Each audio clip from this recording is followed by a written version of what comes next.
المنار المنار المنار المنار المنار المنار المنار اے امین علم و فن، اے حکمتوں کے انجمن، تجھ پہ نازاں ہے چمن، تجھ پہ نازاں ہے چمن۔ السلام علیکم ورحمۃ اللہ وبرکاتہ۔ الحمد للہ وکفی والسلام علی عبادہ الذین اصطفی، اما بعد، قال اللہ تعالی فی القرآن المجید انا نحن نزلنا الذکر وانا لہ لحافظون۔ رب اشرح لی صدری ویسر لی امری واحلل عقدۃ من لسانی یفقہوا قولی۔ اللہم ارنا الحق حقا وارزقنا اتباعہ وارنا الباطل باطلا وارزقنا اجتنابہ۔ اللہم وفقنا لما تحب وترضى، آمین یا رب العالمین۔ علوم القرآن کے گزشتہ دروس میں ہم نظم سلالۃ المفتاح کی آخری فصل کا مطالعہ کر رہے ہیں، اور اس فصل کے آخری چند ابواب جو ہیں، یعنی 14، 15 اور 16 باب، ان سبھی ابواب کا تعلق قرآن مقدس کی تفسیر کے ساتھ ہے۔ تو جہاں تک اس پوری نظم کا تعلق ہے، یہ پوری نظم علوم القرآن اس کا عمومی عنوان ہے، اور اس اعتبار سے اصول التفسیر علوم القرآن کا ایک ذیلی باب بنتا ہے۔ تو اصول التفسیر میں ہم ان مباحث پر بات کرتے ہیں جن کا تعلق قرآن مقدس کی تفسیر کے ساتھ ہے۔ تو علوم القرآن اس سے وسیع ایک عنوان ہے جس میں ہم ان مباحث کا بھی تذکرہ کرتے ہیں جن کا تعلق لازماً قرآن مقدس کی تفسیر کے ساتھ نہیں ہوتا، یعنی اس میں بعض تاریخی مباحث بھی آ جاتے ہیں، اور بعض قرآن مقدس کے حوالے سے کچھ اضافی معلومات یا آداب کا تذکرہ بھی آتا ہے۔ لیکن وہ ابواب جن کا خاص طور پر قرآن مقدس کی تفسیر کے ساتھ تعلق ہے، ان کو ہم اصول التفسیر کے عنوان کے تحت پڑھتے ہیں۔ تو یہ جو آخری چند ابواب ہیں، ان میں ناظم رحمہ اللہ تعالیٰ نے اصول التفسیر کے بعض مباحث کا تذکرہ کیا ہے۔ تو سب سے پہلی بات، تفسیر کی لغوی اور اصطلاحی تعریف، اور اسی طرح تفسیر کی اقسام اور تفسیر کی ضرورت، یہ اس باب کے چند اہم مضامین ہیں۔ لیکن ناظم رحمہ اللہ تعالیٰ نے اس باب میں ان چیزوں کا تذکرہ نہیں کیا ہے، نہ ہی تو انہوں نے تفسیر کی لغوی اصطلاحی تعریف پر کوئی بات کی ہے، نہ ہی تو تفسیر اور تعویل کے حوالے سے بات ہوئی ہے، نہ ہی تفسیر کے اقسام پر بات ہوئی ہے۔ تو یہ سارے مباحث ہم نے جو علوم القرآن کی گزشتہ 3 سیریز ہیں، جن میں ہم نے مقدمۃ التفسیر یا مقدمۃ فی اصول تفسیر، اس کے بعد یعنی الزمزمی، اور اس کے بعد شیخ شریم حفظہ اللہ تعالیٰ کی کتاب، یہ 3 مباحث ہم نے بلکہ 3 پوری کتابیں پڑھائی ہیں، تو جس میں یہ مباحث تفصیل کے ساتھ آ چکے ہیں۔ تو تفسیر کی تعریف، تفسیر اور تعویل کے درمیان فرق، اور اسی طرح تفسیر کے یعنی مناہج مختلف، چاہے وہ تفسیر بالمعصور ہو یا تفسیر بالرائے ہو، اور اسی طرح اہم مفسرین کا تذکرہ، تو وہ ہماری یوٹیوب چینل پر موجود ہے، تو وہاں پر وہ تفصیل سے دیکھ سکتے ہیں۔ تو یہاں پر جو اہم باتیں جو کہ گزشتہ سیریز میں سابقہ متون میں یعنی ان کے مصنفین نے تذکرہ نہیں کیا تھا، انہوں نے ایک مفسر کے لیے کن چیزوں کا جاننا ضروری ہے تو اس کا تذکرہ کیا ہے، یعنی شروط المفسر، ایک قرآن کی تفسیر کرنے والے شخص کے لیے کن علوم کا جاننا ضروری ہے، اور تفسیر قرآن کی کیا شرائط ہیں، ان کا تذکرہ کیا ہے۔ یعنی اس باب میں 2 چیزوں کا تذکرہ ہوگا کہ تفسیر کے ماخذ ہمارے پاس کیا ہے، ٹھیک ہے، قرآن کے کسی لفظ کی تفسیر یا قرآن کے کسی آیت کی تفسیر کے پاس ہمارے سورسز کیا ہیں، اور اس کے بعد یعنی مفسر کے کیا کیا شرائط ہیں، تو اس کا تذکرہ ہمارے اس درس میں انشاءاللہ آئے گا۔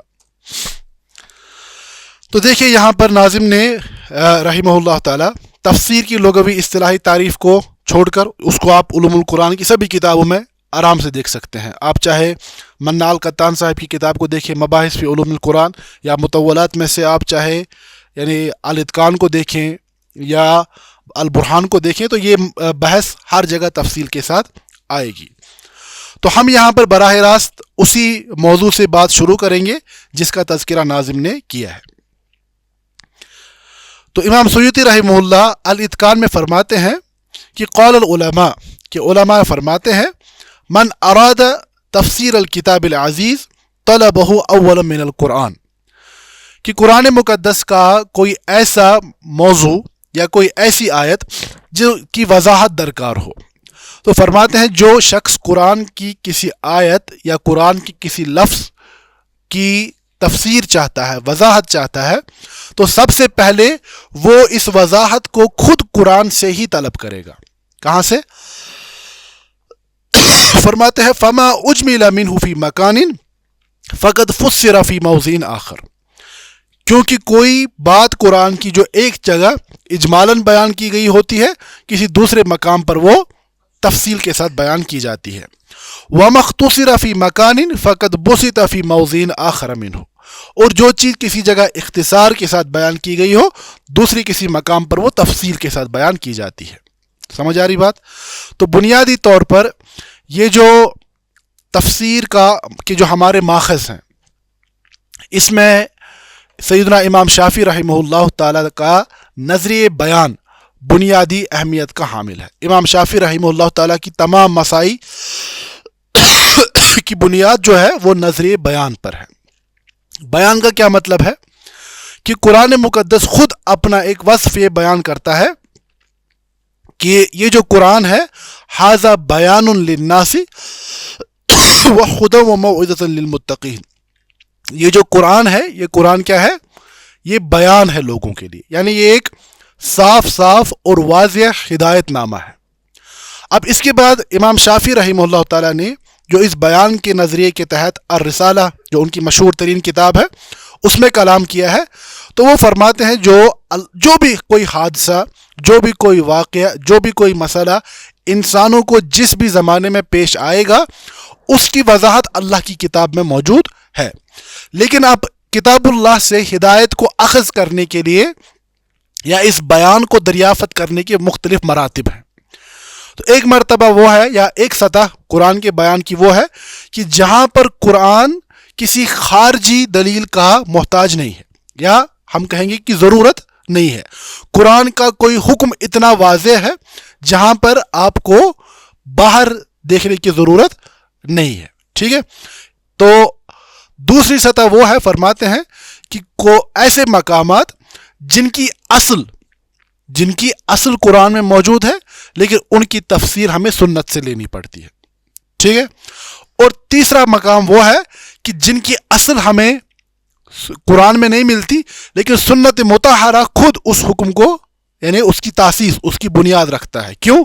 وہ اس بنیاد پر کہ اللہ نے نبی اکرم علیہ السلام کو بھی شارع قرار دیا کہ من یطیع الرسول فقد اطاع اللہ، جس نے رسول اللہ علیہ السلام کی اطاعت کی اس نے دراصل قرآن کے حکم سے اللہ کی اطاعت کی. تو اس کا مطلب یہ ہوا کہ قرآن کا ہی ایک مرتبہ بیان یہ ہے جو سنت سے براہ راست ماخوذ ہوتا ہے، کیونکہ سنت کی اتھارٹی کو قرآن خود اسٹیبلش کرتا ہے. ٹھیک ہے. اور چوتھا مرتبہ وہ ہے جس میں کہ قرآن میں یعنی صراحت کے ساتھ کوئی حکم موجود نہیں ہے لیکن اجتہاد کے ذریعے سے اللہ نے انسانوں کو اللہ کے حکم کو معلوم کرنے کا مکلف بنایا.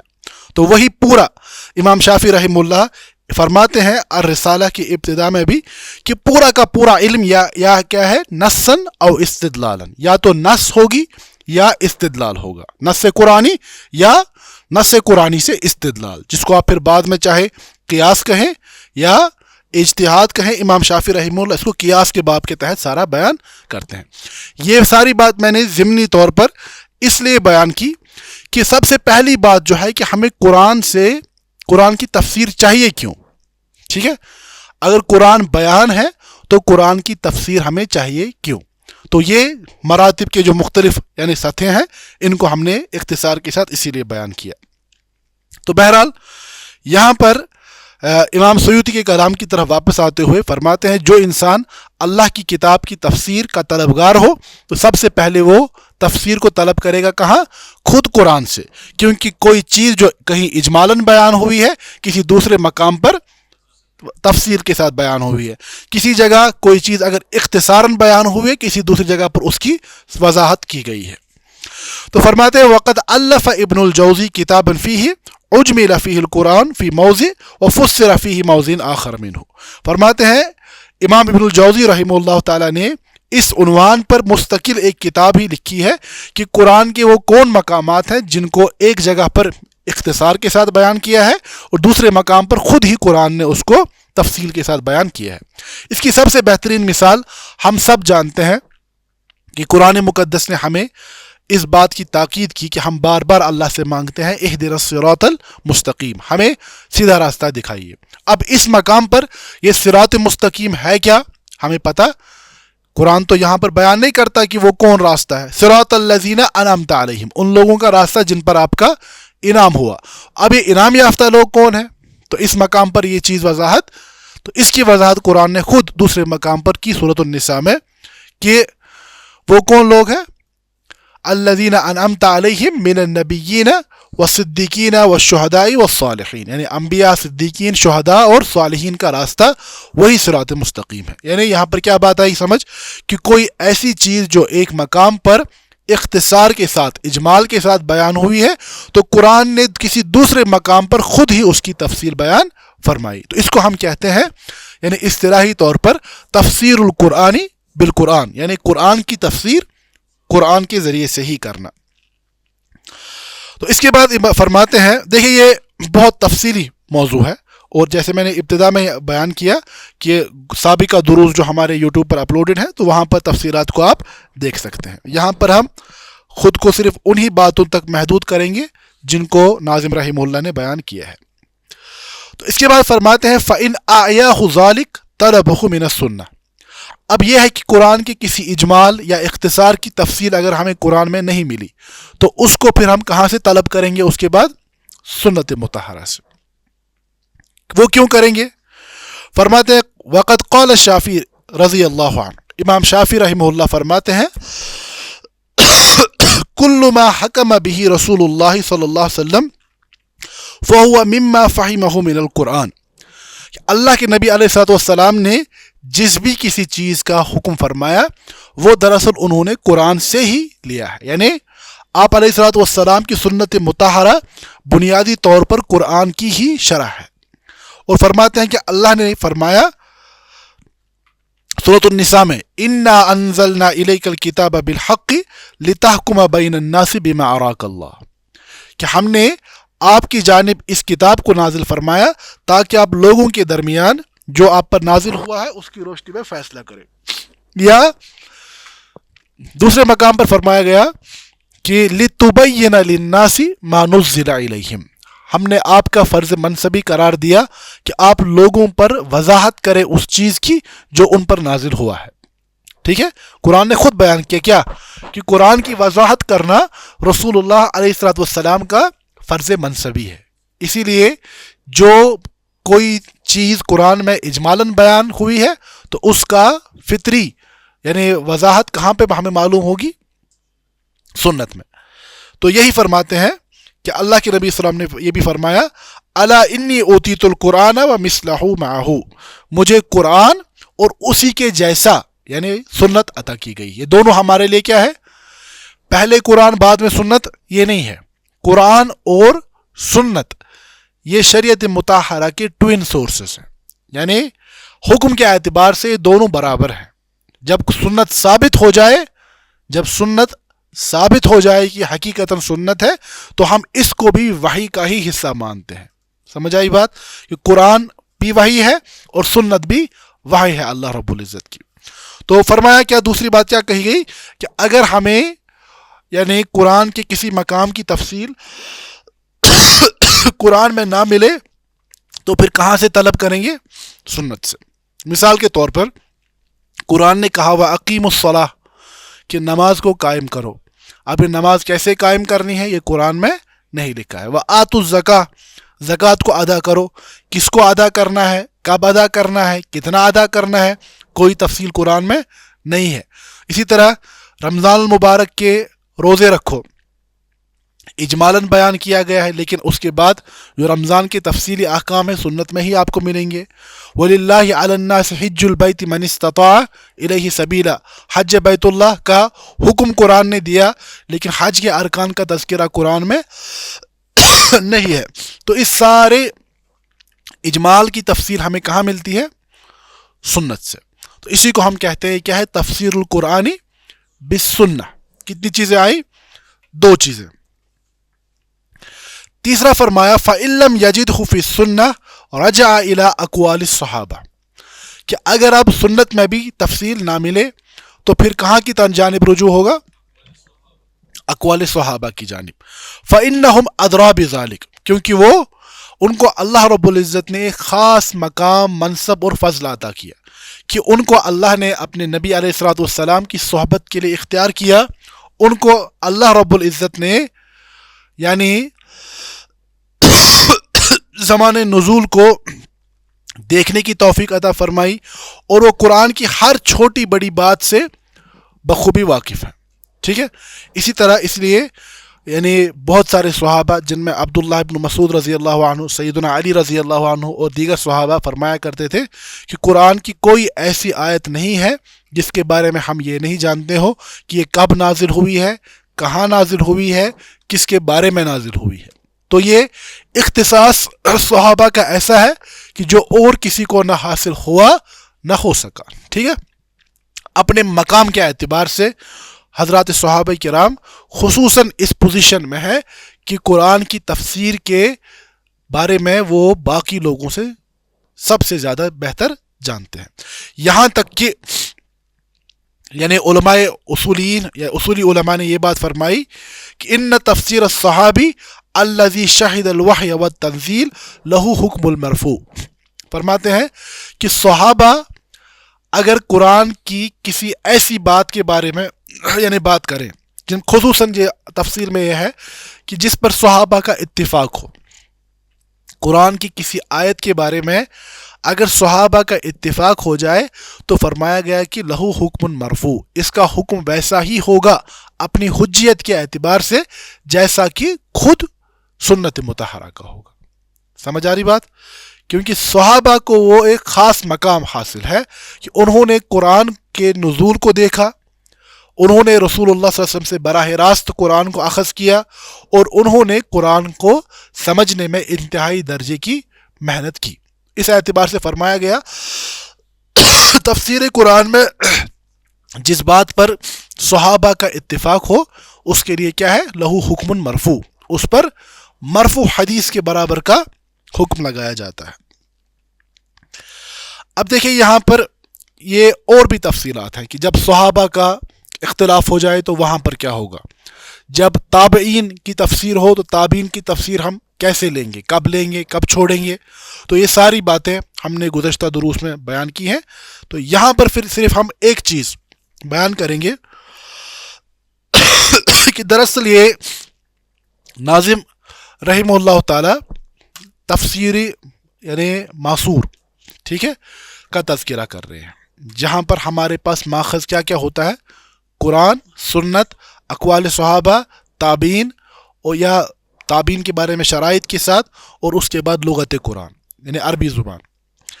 اب یہ سوال کبھی پیدا ہوتا ہے کہ اگر قرآن کی یہ تفسیر کا منہج یعنی سب سے مستحکم ہے اور یہی منہج اگر قرآن کی مراد کو واضح کرتا ہے تو پھر ہمیں اسلاف کی یعنی تفسیر میں اختلاف کیوں ملتا ہے؟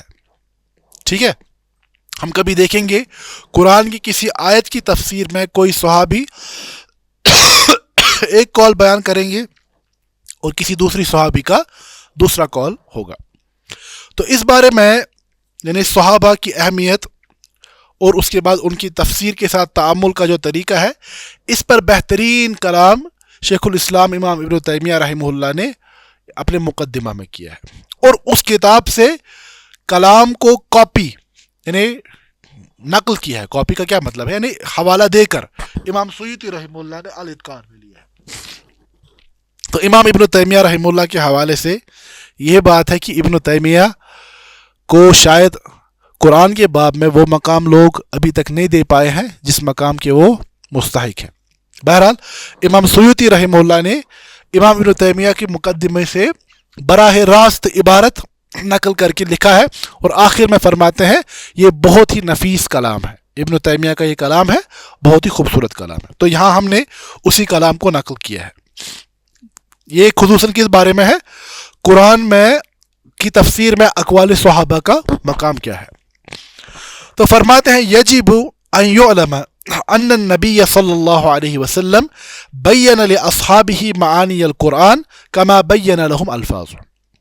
فرماتے اس بات کا جاننا لازمی ہے کہ اللہ کے نبی علیہ الصلوۃ والسلام نے صحابہ کو قرآن کے معنی بھی ویسے ہی سکھائے جیسے کہ قرآن کے الفاظ سکھائے۔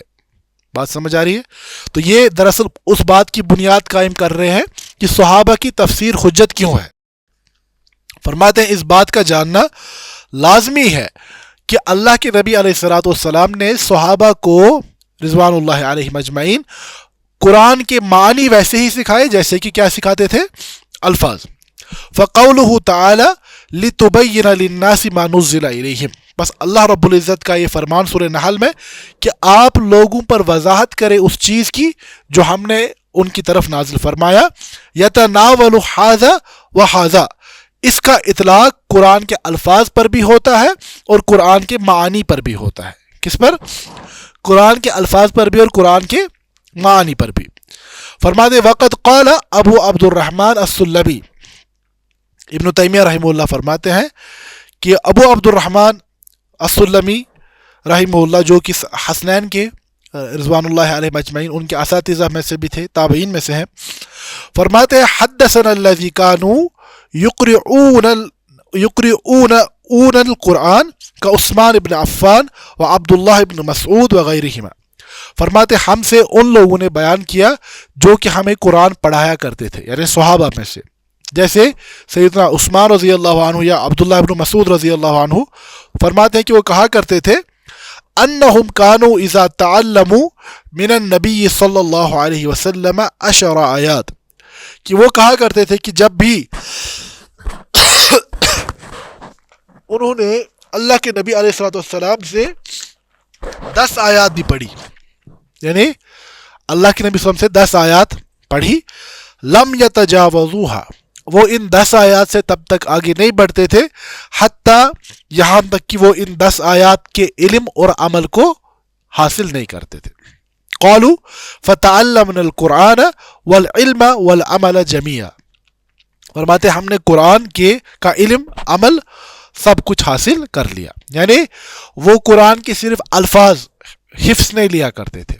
فرماتے ہیں جب تک ہم قرآن کی آیات کے الفاظ، ان کے معنی، عمل کا کیا کیا تقاضا ہے، یہ سب نہیں جانتے تھے تب تک ہم 10 آیات سے آگے نہیں بڑھتے تھے۔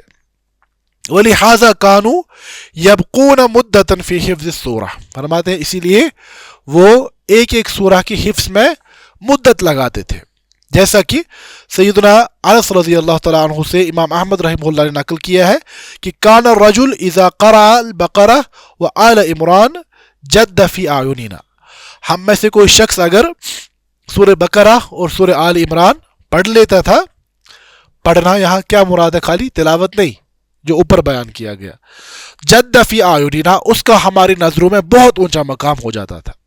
ٹھیک ہے، اسی طرح فرماتے ہیں کہ سیدنا عبداللہ ابن عمر رضی اللہ تعالیٰ عنہ نے سورہ بقرہ کی حفظ میں 8 سال لگائے۔ تو یہ حفظ کا کیا مطلب ہے؟ ہمارے بچے تو 2 سال 2.5 سال میں حفظ کرتے ہیں، ٹھیک ہے، تو پورا کا پورا قرآن، تو وہ صرف قرآن کے الفاظ تک محدود ہوتا ہے اور وہ عمل اپنی جگہ ایک علیحدہ عمل ہے۔ لیکن جب یہاں پر حفظ کی بات ہو رہی ہے تو یہاں پر قرآن کا علم، عمل اور قرآنی آیات کا جو منشا ہے اس کو جاننے کا یہ پورا سلسلہ، فرماتے ہیں کہ 8 سال فاروق اعظم رضی اللہ عنہ کے فرزند، امت کے جلیل القدر صحابی عبداللہ ابن عمر رضی اللہ عنہ نے لگائے 8 سال، اور اس اثر کو امام مالک نے موطا میں بیان کیا ہے۔ فرماتے ہیں وَذَلِكَ أَنَّ اللَّهَ قال، یہ اس لیے ہے کہ اللہ رب العزت نے فرمایا کتاب انزلناہ الیک مبارک لیدبروا آیاتہ، ہم نے ایک کتاب مبارک کتاب اس لیے نازل فرمائی تاکہ اس کی آیات پر تدبر کیا جا سکے. وقال افلا يتدبرون القرآن، اور قرآن نے یہ بھی کہا کہ کیا یہ لوگ قرآن پر غور نہیں کرتے.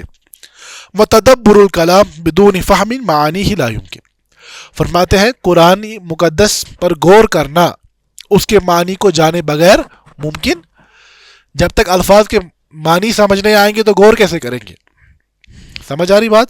اسی لیے فرماتے ہیں کہ یہ خود قرآن کا اپنا منشا ہے کہ قرآن کی جو مدعا ہے، قرآن کا جو منشا ہے، اس کو اللہ کے نبی علیہ الصلوۃ والسلام واضح فرمائے. اور اسی طرح امام ابن تیمیہ فرماتے ہیں کہ یہ بالکل ایک عادت کے خلاف بات ہے کہ کوئی قوم مثال کے طور پر کسی فن میں، جیسے کہ طب کے فن میں یا ریاضی کے فن میں کوئی کتاب پڑھے.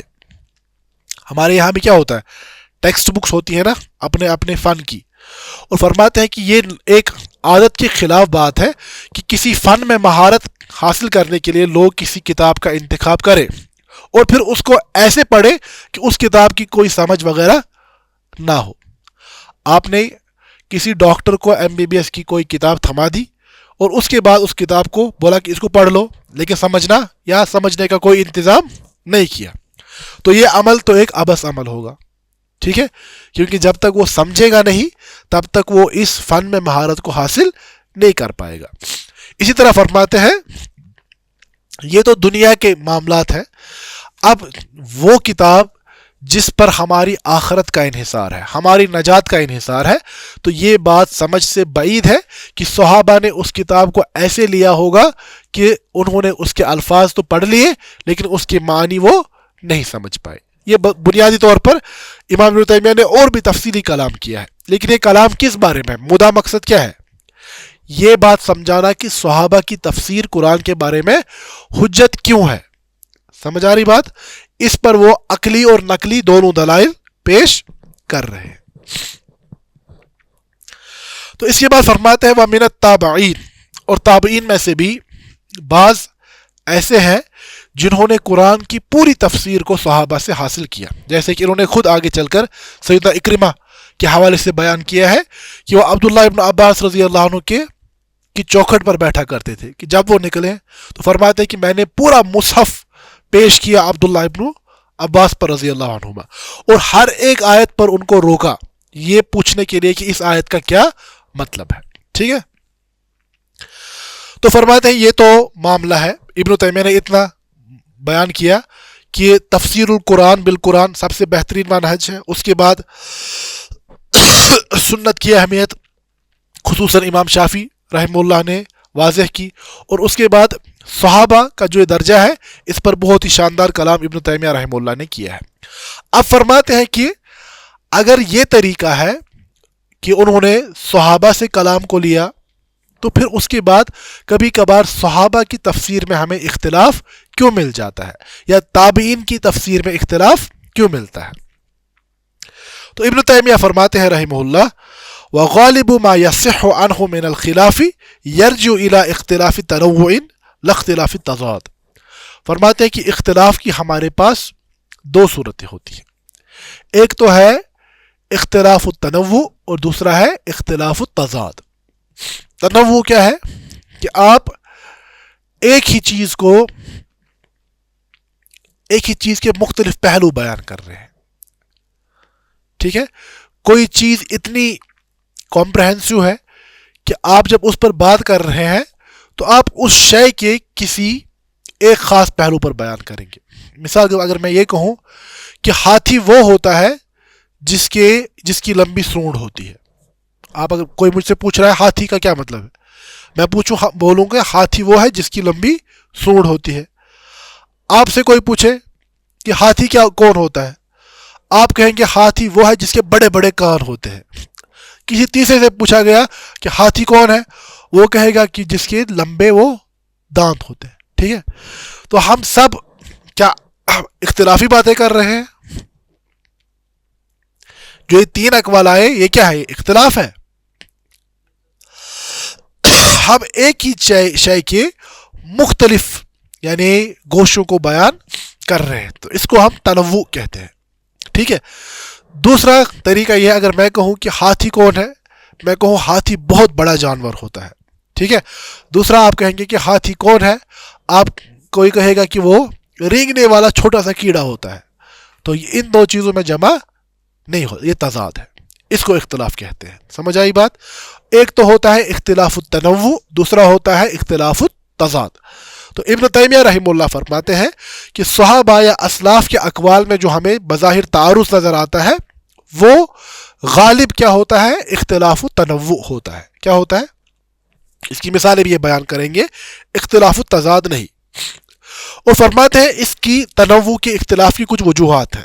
مثال کے طور پر فرماتے ہیں پہلی وجہ یہ ہے ان يعبر واحد منهم عن المراد بعبارة غیر عبارت صاحبہ, کہ کوئی شخص, جو میں نے ابھی بیان کی کہ ایک صحابی کسی ایک عبارت میں مراد بیان کرتے ہیں اور دوسرے اسی معنی کو دیگر الفاظ میں یا دوسرے پہلو کے ساتھ بیان کرتے ہیں. مثال کے طور پر صراط مستقیم کی تفسیر میں ہمیں مل جائے گا کہ بعض اسلاف میں سے کیا کہیں گے کہ صراط مستقیم سے مراد کیا ہے, اسلام, ٹھیک ہے. بعض کہیں گے اس سے مراد ہے قرآن. اب یہ قرآن اور اسلام یہ کیا اختلاف ہے, کیا یہ متضاد باتیں ہیں؟ تو فرماتے ہیں فالقولان متفقان, ان دو چیزوں میں اختلاف نہیں ہے.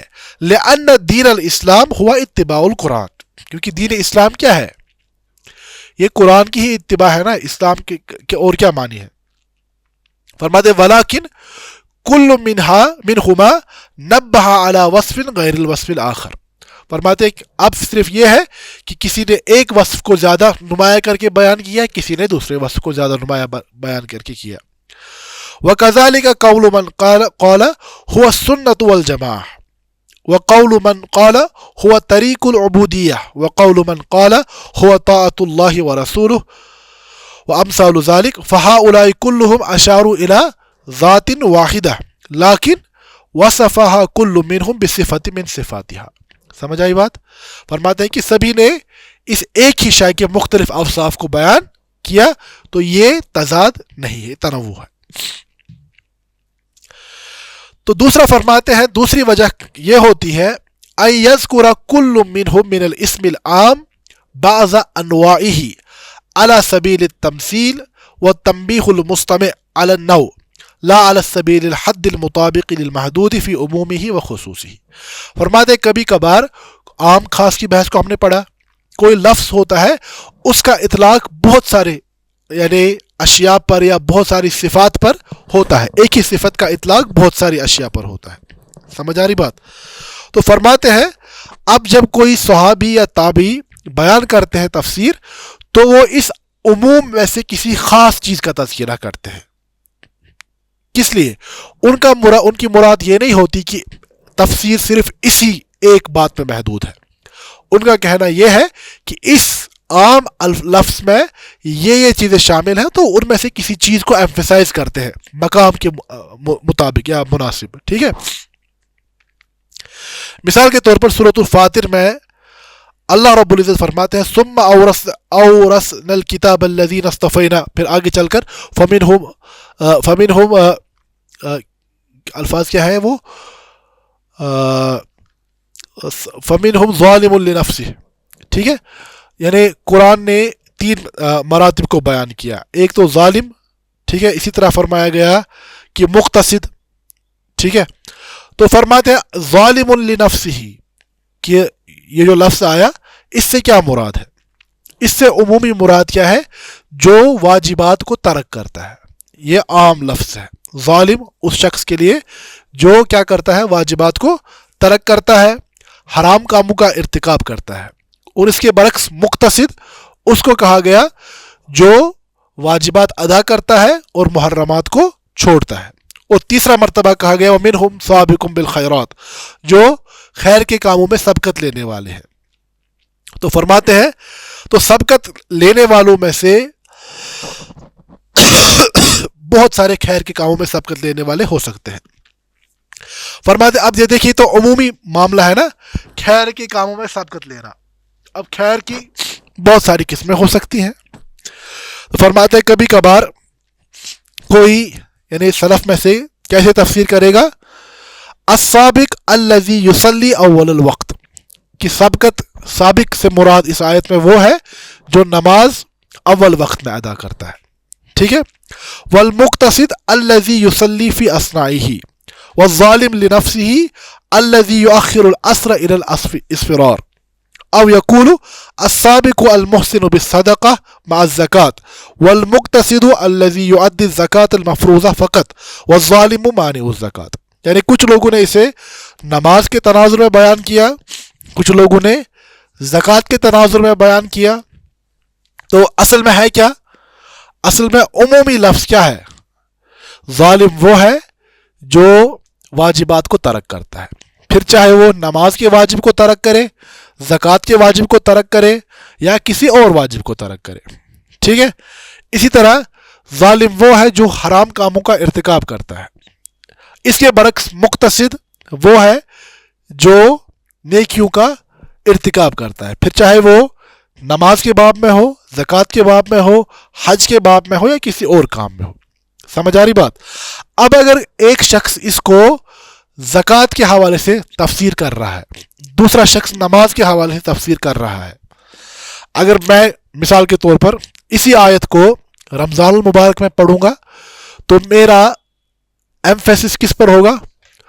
روزے کے حوالے سے ہوگا. یا ہمارے یہاں زکوٰۃ کا رجحان ہے کہ رمضان میں ادا کرتے ہیں تو زکوٰۃ پر بات ہوگی. اسی کو اگر ہم ذی الحجہ میں بیان کریں تو شاید بیان میں، کلام میں حج غالب آئے گا. سمجھ آ رہی بات؟ تو اس کا کیا مطلب ہے کہ کیا میں نے رمضان میں ایک تفسیر کی اور اب ذی الحجہ میں کوئی اور ایک تفسیر کر رہا ہوں تو اختلاف ہو گیا؟ نہیں، یہ بلکہ ایک عمومی لفظ تھا جس میں ایک سے زائد معنی کے شامل ہونے کا امکان ہے، اور بعض لوگ ایک پہلو سے بیان کرتے ہیں، بعض لوگ ایک پہلو سے بیان کرتے ہیں، یہ تضاد نہیں ہوتا. تو اس کے بعد امام ابن تیمیہ رحمہ اللہ نے تفصیل کے ساتھ، آپ اس کو مقدمہ کو دیکھ لیجئے، اس میں انہوں نے تفصیل کے ساتھ بیان کیا ہے کہ صحابہ کے اقوال میں اگر کبھی کبھار اب ہمیں معلوم ہو کہ جمع کی صورت نہیں بن رہی ہے، ٹھیک ہے، تو وہاں پر ہم کیا کریں، اختیار کیسے کریں. تابعین کے اقوال میں اگر کبھی کبھار ہمیں جمع کی صورت ممکن نہ ہو تو وہاں پر ترجیح کیسے دیں. تو وہ سارے یعنی جو اصولی مباحث ہیں وہ امام ابن تیمیہ نے تفصیل کے ساتھ بیان کیے ہیں، تو یہاں پر ہمارے پاس وہاں جانے کا موقع نہیں ہے. تو یہ تو پہلا ہوا اس باب کا پہلا حصہ، مآخذ التفسیر، تفسیر کے سورسز. اب کیا کیا آیا ہمارے پاس؟ ایک قرآن کی تفسیر قرآن کے ذریعے، قرآن کی تفسیر سنت کے ذریعے، قرآن کی تفسیر اقوال صحابہ کے ذریعے، اسی کے ساتھ آگے چل کر تابعین کے اقوال کے ذریعے، اور لغت، عربی لغت کے ذریعے. یہ 5 بنیادی ماخذ ہیں. اس کے علاوہ اب رائے کا معاملہ بنتا ہے، اجتہاد، ٹھیک ہے. تو اس میں آپ اختصار کے ساتھ یاد رکھیے کہ رائے کے ہمارے یہاں 2 پہلو ہیں. ایک تو ہم کہتے ہیں الرائے المحمود، دوسری ہوتی ہے الرائے المذموم. کیا ہوتی ہے؟ وہ رائے جو قابل قبول اور محمود ہے، جس کو آپ اجتہاد بھی کہہ سکتے ہیں، قیاس بھی کہہ سکتے ہیں. اور اجتہاد ہمیشہ دلیل کی بنیاد پر ہوتا ہے. یعنی آپ قرآن سے کوئی ایسا یعنی معنی اخذ کریں، کوئی ایسا استنباط کریں جو پچھلے 4 سورسز کے ساتھ ٹکراتا نہیں ہے. تو آپ کا وہ اجتہاد، وہ رائے، ایک مفسر کا، آپ کا اور میرا نہیں، ایک مفسر کی وہ رائے محمود، قابل قبول ہوگی. اور دوسرا جو خود قرآن کے منشا کے ساتھ آگے چل کر جو باب آ رہا ہے غرائب التفسیر، تو وہاں پر ہم دیکھیں گے مرج البحرین یلتقیان بینہما برزخ لا یبغیان. تو اس سے مراد سیدہ فاطمہ اور حضرت سیدنا علی رضی اللہ عنہ ہے. تو یہ کہاں سے لے کر آ گئے؟ لؤلؤ والمرجان سے مراد حسنین کریمین ہے. تو یہ کہاں سے لے کر آ گئے؟ یہ باطنیوں کی تفسیر ہوتی ہے، ٹھیک ہے، یا روافظ کے یہاں یہ طریقہ رہتا ہے، ٹھیک ہے، جس کی وضاحت نہ خود قرآن میں موجود ہے، نہ سنت میں اس کا کوئی تذکرہ آیا، نہ ہی اقوال صحابہ میں اس کی کوئی دلیل ملتی ہے، نہ ہی تابعین سے کوئی ایسا قول منقول ہے، اور نہ ہی لغت میں اس کا کوئی امکان موجود ہے. تو جب یہ 5 چیزوں کے ساتھ ٹکرائے تو ایسی رائے کو ہم الرائے المذموم کہتے ہیں کہ وہ رائے قابل قبول نہیں ہوگی، ٹھیک ہے. اب دوسری جو اسی باب کا دوسرا حصہ ہے. فرماتے ہیں وشروط المفسر، ایک مفسر کے لیے کیا کیا شرائط ہیں، کون شخص قرآن کی تفسیر کرنے کا حق رکھتا ہے. ایک تو ہو گیا کہ وہ کہاں کہاں سے لے گا. اب میں بیٹھ گیا گھر میں اور میں نے کہا کہ دیکھو میرے پاس حدیث کی ساری کتابیں ہیں، اب میرے پاس یعنی قرآن بھی ہے، عربی کی ڈکشنریز بھی میرے پاس موجود ہے، اقوال صحابہ کی بھی کوئی بڑی سی کتاب میرے پاس موجود ہے. ٹھیک ہے، آ گیا. تو اب کیا میں تفسیر کرنے کا حق رکھتا ہوں؟ کیا میں اہل بن گیا کہ نہیں؟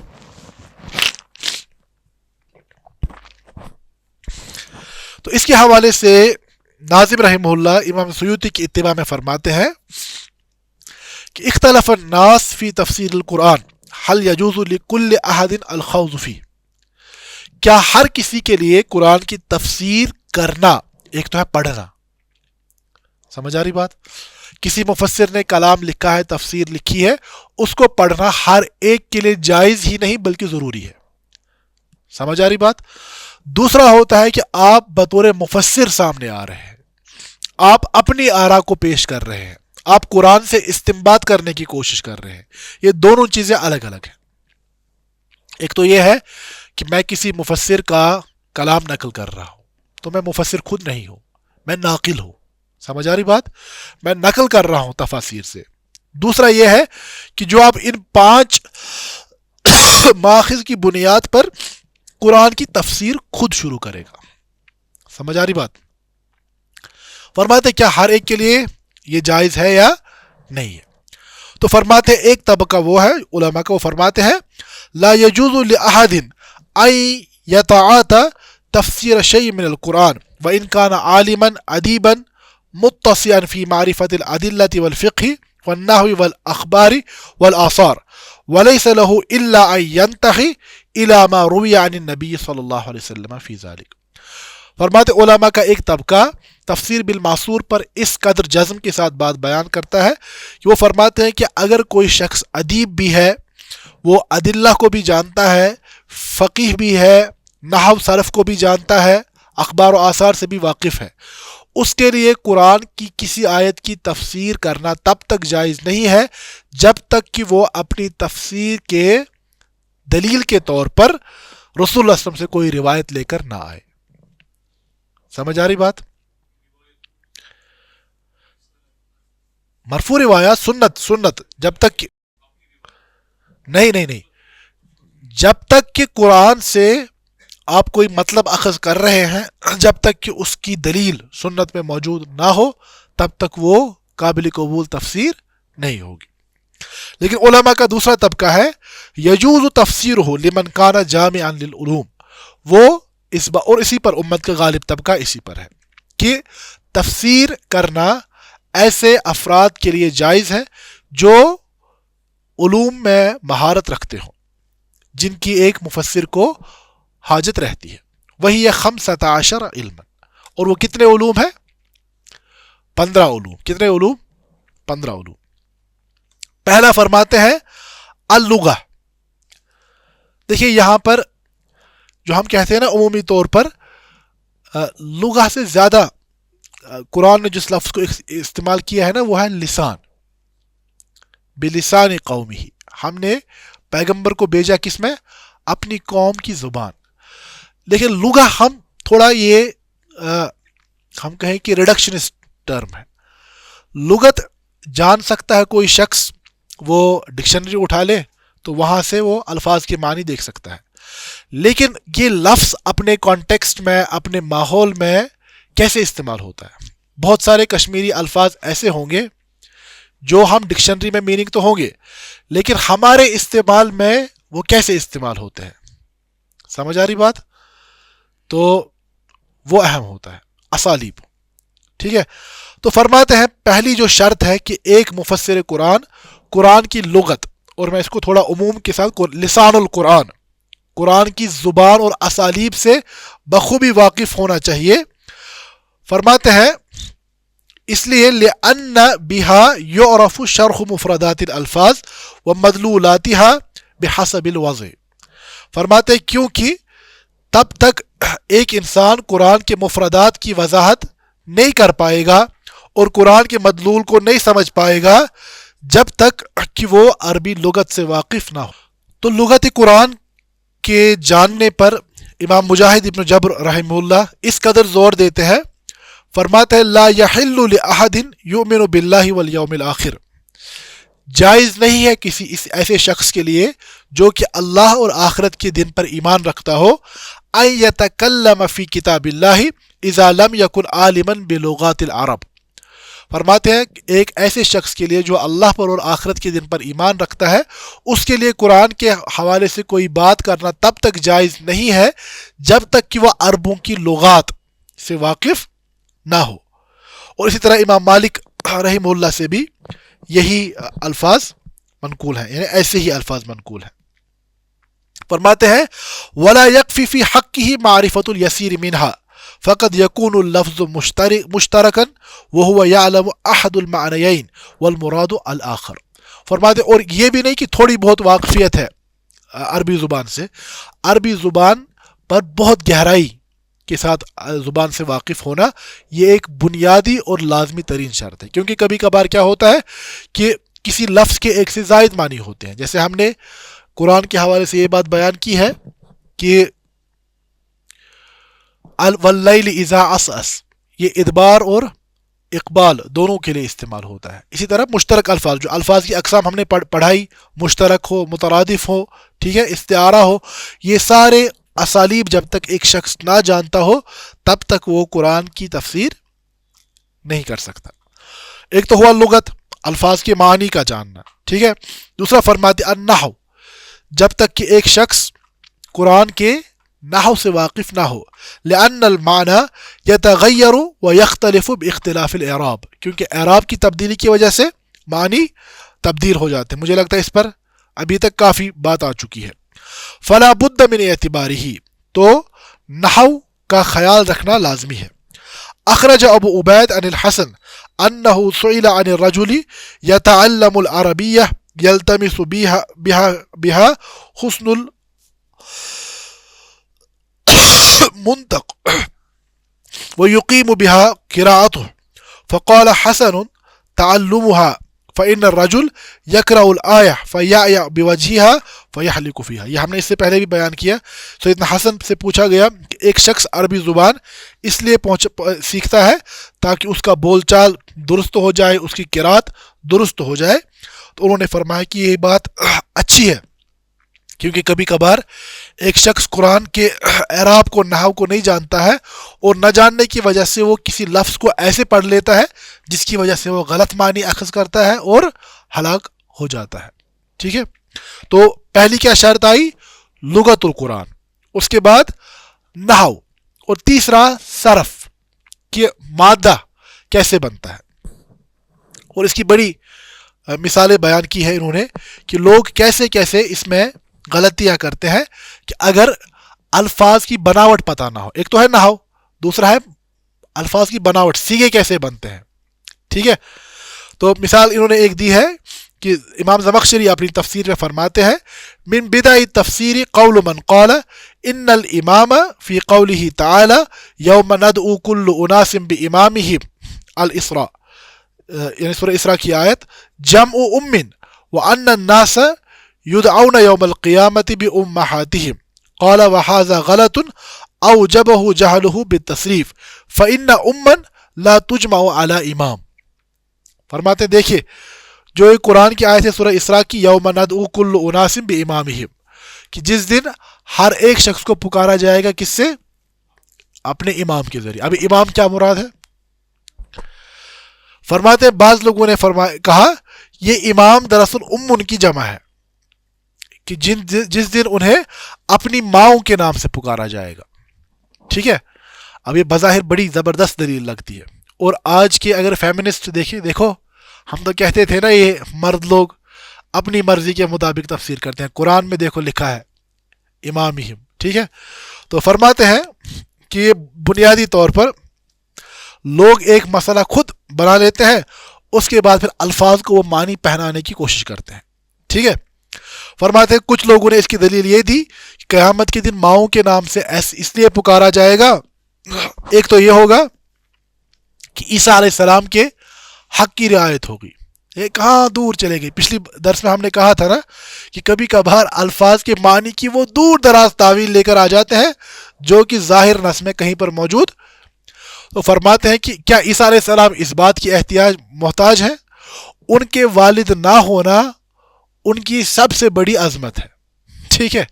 تو فرماتے ہیں عیسیٰ علیہ السلام کے حق کی رعایت کرتے ہوئے قیامت کے دن سبھی لوگوں کو کس کے ذریعے پکارا جائے گا؟ ماؤں کے حق کے ذریعے سے.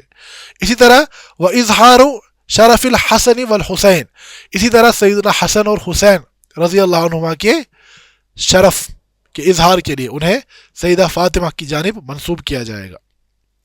وہ اللہ یفتضح اولاد الزنا، اور اس طرح تاکہ جو یعنی ولد الزنا ہو اس کی کوئی فضیحت نہ ہو. ٹھیک ہے. اب بظاہر بڑی یہ ساری تعویلات لے کر آ گئے، لیکن زمخشری کہتے ہیں کہ مسئلہ تو یہ ہے نا، پہلے لفظ تو ثابت ہو جائے، پھر اس سے کیا کیا نکلتا ہے وہ بعد میں لے کر آئیں گے. پہلے صرف کے قواعد پر تو اس کو پورا بٹھاؤ. فرماتے ہیں مسئلہ یہ ہے کہ جو ہے کسی بھی اعتبار سے امام اس کی جمع نہیں بنتی. یہ ساری دلیل تعویل تب تھی نا جب لفظ میں پہلے گنجائش ہوتی. فرماتے ہیں امون کی جمع امامن صرف کے قواعد کے اعتبار سے ممکن ہی. اب جب یہ لفظ ہی نہیں بنتا تو تعویل وغیرہ وہ بات کی بات ہے. اسی لیے فرماتے ہیں کہ ایک مفسر کے دیکھیں فیمنسٹ بڑا خوش ہو جائے گا ہم نے قرآن سے نکال لیا، دیکھو ہم تو کہتے تھے. لیکن مسئلہ یہ ہے کہ آپ تب قرآن کی یہ تفسیر کریں گے جب پہلے صرف کے قواعد کے مطابق آپ لفظ کی بناوٹ کو ثابت کر سکیں. سمجھ آئی بات؟ تو کتنی چیزیں آئی؟ لغت، نحو، صرف، 3 چیزیں. اس کے بعد فرماتے الرابع الاشتقاق، کہ لفظ کا مادہ اصلی کیا ہے. ٹھیک ہے. اشتقاق فرماتے لأن الاسم اذا كان اشتقاقه من مادتين مختلفين اختلف معنى باختلافهما كالمسيح هل هو من السياحة او المس. مسیح کس سے ماخوذ ہے؟ ٹھیک ہے. سیدنا عیسیٰ علیہ السلام کو ہم مسیح کیوں کہتے ہیں؟ مسیح کا ایک مادہ سیاحہ سے بھی ہو سکتا ہے، یعنی جو بہت زیادہ گھومنے پھرنے والا ہو. ٹھیک ہے. یا مس، جو چھونا. تو ہم مسیح علیہ السلام کو کس اعتبار سے، اب یہ سیاحہ سے ماخوذ ہے یا مسح سے ماخوذ ہے، تو لفظ کا اشتقاق معلوم ہونا چاہیے، ورنہ آپ غلط معنی پہنا دیں گے. اسی طرح فرماتے ہیں الخامس والسادس والسابع، 5واں، 6واں اور 7ویں شرط، المعانی والبیان والبدی. علم بلاغت کی جو یہ 3 شاخیں ہیں، معنی، بدی اور بیان. تو فرماتے ہیں ان تینوں بلاغت کے علوم کا جاننا لازمی ہے. اسی طرح ثامن علم القراءات لأن به يعرف کیفیت النطق بالقرآن وبالقراءة يترجح بعض الوجوه المحتملة على بعض. اسی طرح علم قراءت کا تفسیری علم ہونا لازمی ہے. التاسع اصول الدین، دین کے اصول کا پتہ ہونا، یعنی عقائد کا درست ہونا لازمی ہے. العاشر اصول الفقہ، فرماتے ہیں اصول فقہ کا جاننا لازمی ہے کیونکہ اس کے بغیر احکام کا استنباط ممکن نہیں ہے. تو یہ بات بھی کہنا کہ قرآن حدیث تو ہمارے پاس ہے، اب ہم براہ راست اس سے استفادہ کریں گے، تو یہ بات ہے تو صحیح لیکن اس کا مطلب غلط ہے. مطلب کیا ہے میرا کہنے کا؟ یعنی قرآن حدیث ہی شریعت کا ماخذ ہے، لیکن اب کیفیت الاخذ، آپ کیسے اب قرآن حدیث سے احکام لیں گے؟ سمجھ آ رہی بات؟ جو شخص قرآن کو پڑھ نہیں پاتا اس کے سامنے آپ قرآن بھی رکھیں، حدیث کی ساری کتابیں رکھیں، وہ کیا کرے گا؟ سمجھ آ رہی بات؟ تو اسی لیے کہا گیا کہ اصول فقہ کہ قرآن سے استنباط کا جو منہج ہے وہ واضح ہونا چاہیے. اسی طرح اسباب النزول والقصص، اسباب نزول اور قرآن کے قصص کا واقع ہونا معلوم ہونا لازمی ہے. ناسخ منسوخ کا معلوم ہونا ضروری ہے. فقہ کا معلوم ہونا ضروری ہے. اسی طرح الاحادیث المبینہ لتفسیر المجمل، اسی طرح وہ احادیث جو قرآن کے مجمل کو واضح یا قرآن کے مبہمات کو واضح کرتا ہے ان کا جاننا لازمی ہے. والخامس عشر، اور یہ بات بڑی خطرناک ہے، فرماتے ہیں جو علوم وہبی ہوتے ہیں، علوم دو چیزیں ہیں، ایک کسبی ہے، وحبی۔ کسبی کیا ہو؟ جو آپ حاصل کر سکتے ہیں خود، سمجھ آ رہی بات؟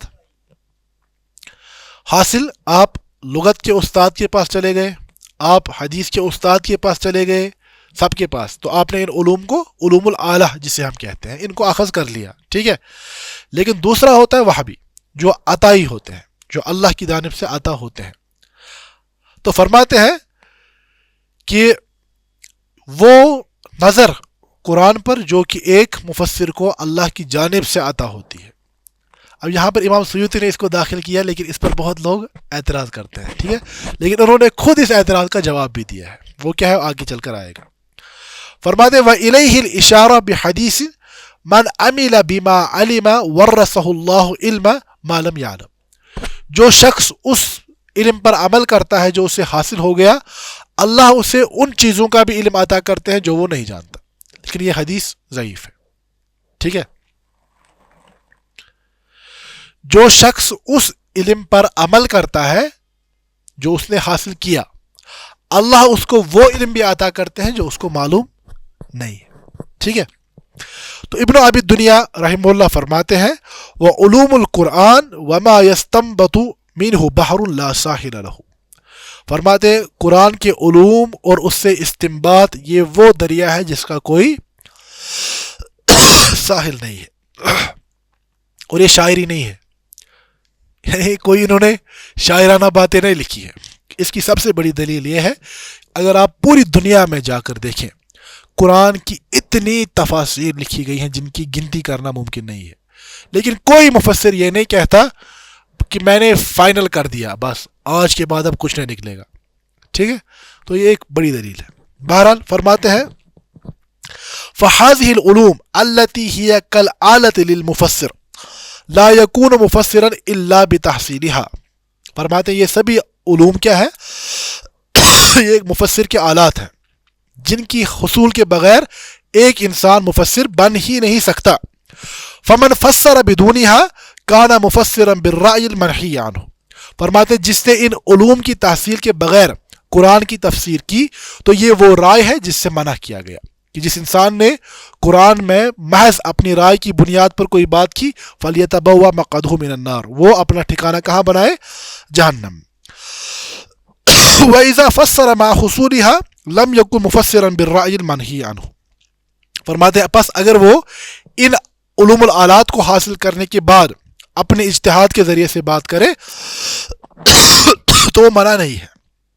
فرماتے قال والصحابہ والتابعون كان عندهم علوم العربیہ بالطبع لا بالاکتساب واستفادوا العلوم الاخرى من النبی صلی اللہ علیہ وسلم۔ اب صحابہ کی ایک خاص بات بھی تھی کہ انہوں نے عربی زبان یعنی کسی استاد کے پاس بیٹھ کر حاصل نہیں کی تھی، بلکہ ان کے لیے نیچرل چیز ایک تھی۔ ایک کشمیری استاد کے پاس ایک فارنر بیٹھنے آ جائے، پھر کشمیری سیکھے، اور اس کے برعکس ہمارے دیہات کا وہ اوریجنل کشمیری بولنے والا، یہ دونوں ایک مقام پر نہیں آ سکتے۔ سمجھ آ رہی بات؟ تو فرماتے ہیں صحابہ نے عربی زبان کو اقتصاب کے ذریعے سے حاصل نہیں کیا، بلکہ ان کے لیے ایک طبعی فطری معاملہ تھا۔ اسی طرح جو بقیہ سارے علوم ہیں، چاہے وہ قرآن کے معنی کے ساتھ تعلق رکھنے والے ہوں یا اضافی علوم ہو، تو وہ انہوں نے خود اللہ کے نبی علیہ السلام سے حاصل کیے۔ اب دیکھیں امام سیوطی کو سمجھ آ گیا کہ ہماری آخری بات پر بعض لوگوں کو اعتراض ہوگا، تو امام سیوطی رحمہ اللہ کو اس بات کا بخوبی اندازہ ہے کہ جو آخری شرط انہوں نے یعنی وہابی علوم کے حوالے سے بیان کی، تو فرماتے ہیں کہ وَلَعَلَّكَ تَسْتَشْكَلُ عِلْمَ الْمَوْهِبَةِ، اور شاید تمہیں کس بارے میں اشکال ہوگا؟ جو ہم نے یہ آخری بات کی، ٹھیک ہے۔ خود امام سیوطی فرماتے ہیں، ان کو پتہ ہے کہ لوگ الگ الگ طبیعتیں رکھنے والے ہیں۔ فرماتے وَتَقُولُ هَذَا شَيْءٌ لَيْسَ فِي قُدْرَةِ الْإِنسان، تم تو یہ کہو گے کہ یہ بات کسی انسان کے بس کی بات نہیں ہے، کہ عطا کیا ہوتا ہے، پھر تو کوئی مفسر بنے گا نہیں۔ فرماتے وَلَيْسَ كَمَا ظَنَنْتَ مِنَ الْإِشْكَالِ، لیکن جیسا تمہارا گمان ہے یا جو اشکال تمہیں ہوا ہے، ہماری وہ مراد نہیں ہے۔ وَالطَّرِيقُ فِي تَحْصِيلِهِ ارتقاب الاسباب الموجبہ موجبتی لہو من العمل والزہد. فرماتے ہیں یہ جو وہابی علوم کا عطا ہونا ہے یہ اللہ رب العزت کی طرف سے وہ نور عطا ہوتا ہے بندے مومن کو جب وہ عمل اور زہد کے ساتھ اپنی زندگی گزارتا ہے. ٹھیک ہے. اب دیکھیں یہ بات خالی امام سیوطی نے نہیں کی. بدر الدین زرکشی رحمہ اللہ برہان میں فرماتے ہیں البرہان میں اعلم انہ لا یحصل للناظر فہم معانی الوحی ولا یظہر له اسرارہ وفی قلبہ بدعۃ. فرماتے ہیں جان لیجئے امام زرکشی فرماتے ہیں کہ قرآن کے معنی پر غور کرنے والا قرآن کے اسرار سے معنی سے